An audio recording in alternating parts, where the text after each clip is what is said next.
Bonjour, c'est Yann. Dans cette vidéo, je vais vous partager ma stratégie de contenu qui m'a permis de générer du trafic pendant des années, du trafic organique uniquement, c'est-à-dire sans avoir à payer ou à faire de la publicité ou des partenariats. Donc c'est basé sur la stratégie de contenu sur différentes plateformes. Je vais vous montrer un petit peu ça. Donc là, on est sur mon site La Guerre des Potards, qui est mon activité de formation en production musicale et en DJing.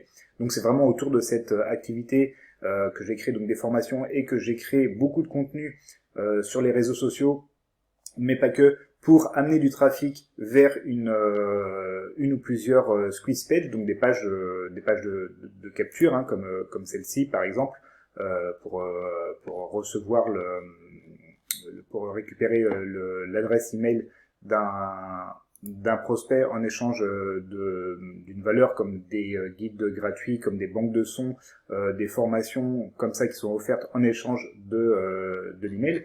Donc les résultats que j'ai obtenus après plusieurs années de travail, c'est celui-ci. Donc là, sur les 28 derniers jours, sur La Guerre des Potards, j'ai un peu plus de 8000 visiteurs. Ce chiffre, il est vraiment stabilisé et il est complètement passif, c'est-à-dire que même si j'arrête de publier du contenu, ce qui est le cas déjà depuis quelques semaines, eh bien le trafic reste stable depuis plusieurs années, donc c'est quand même un gros atout d'avoir du trafic comme ça organique. Alors comment je m'y suis pris? Ça a mis quand même pas mal de temps, ça a mis des années. D'abord, avant de lancer mon site principal de formation, j'avais déjà un premier blog qui s'appelle Mix Vinyl, qui parlait uniquement de DJing, et donc là c'est tout simplement des articles comme ça, des articles qui donnent des conseils sur le mix DJ, sur la musique électronique, etc. Et donc là, à chaque fois, je peux faire des liens vers le nouveau site qui est celui-ci, vers les formations par exemple, ou vers les squeeze pages, donc les pages de capture comme celle-ci, ou vers directement les pages de vente de mes produits phares qui sont la méthode Jedi et la méthode Shuriken. Donc mes formations en DJing et en production musicale. Donc là, il y avait pas loin, je pense, de 200 articles sur ce blog, donc je ne touche plus depuis des années. Et j'ai continué ensuite à bloguer sur le site La Guerre des Potards directement. Et donc là, il y a plusieurs centaines d'articles et de vidéos qui sont classés comme ça par catégorie, pour lesquels j'ai tenu compte des mots-clés, parce que j'avais fait des recherches en référencement naturel, que j'ai ensuite travaillé dans les titres, et j'ai créé des catégories qui sont segmentés comme ça par mots-clés, par thématique. Donc voilà, je peux avoir typiquement des articles qui ressemblent à ça. Donc là, je fais 2 appels à l'action vers les squeeze pages pour récupérer les adresses email de mes visiteurs. Et là, typiquement, à chaque fois, je vais avoir un visuel comme ça.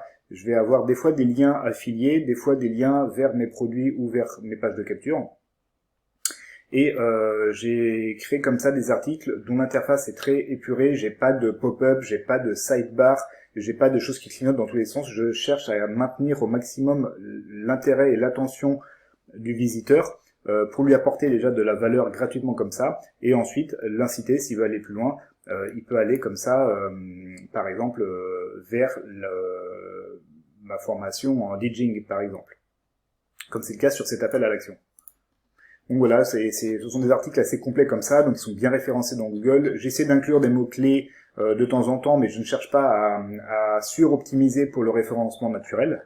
Je fais également de temps en temps des liens d'un article vers un autre de la même catégorie, du même mot-clé, donc pour avoir une sémantique comme ça qui soit pertinente tout au travers du site. Et à la fin des articles comme ça, systématiquement, j'ai 2 appels à l'action vers la page de vente de mes produits phares. Voilà, donc c'est très épuré, il y a volontairement rien d'autre dans l'interface pour vraiment capter l'attention, comme ça, diriger l'attention du visiteur. Donc des articles comme ça, il y en a eu, voilà, au total, rien que sur ce site, il y a pas loin de 800 articles et vidéos, donc des articles écrits.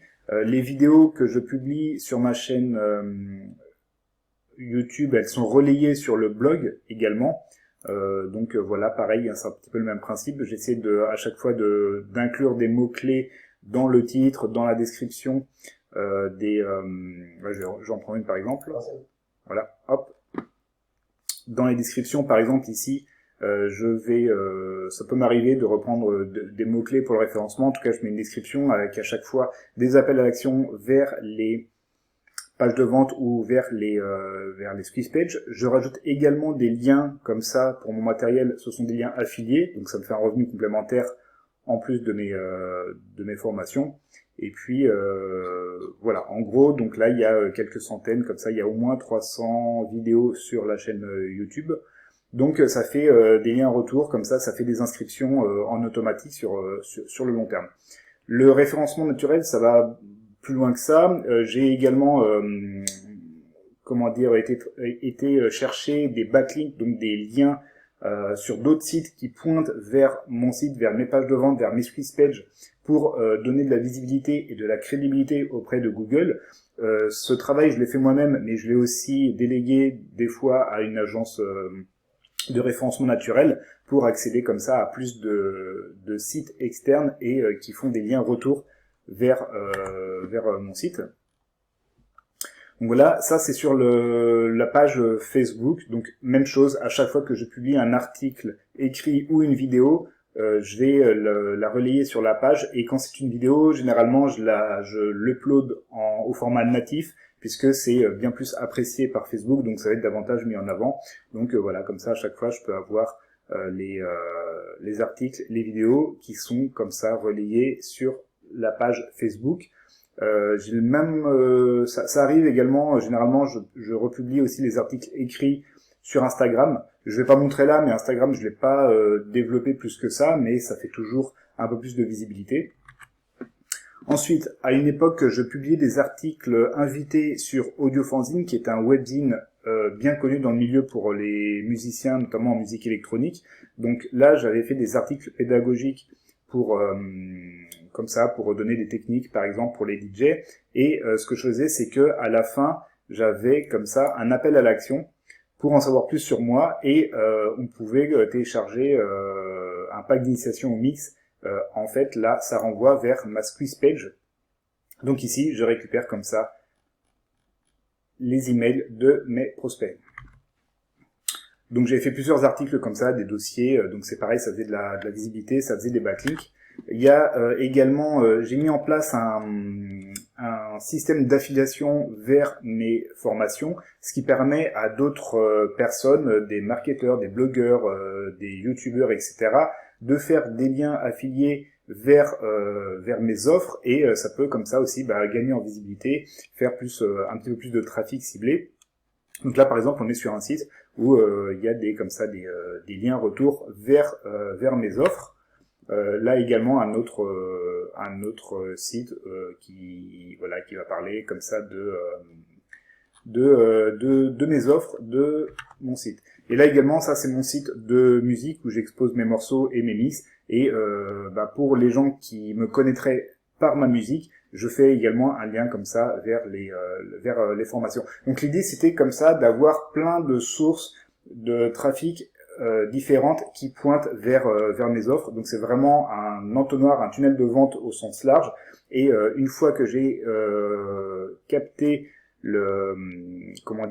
l'intérêt des visiteurs, j'essaie de les convertir en leads, en inscrits à ma mailing list, et à ma mailing list après, je leur donne toujours de la valeur, je cherche à faire de la rétention, toujours à apporter de la valeur à mes inscrits, et je leur propose mes offres payantes, notamment mes formations en production musicale et en DJing.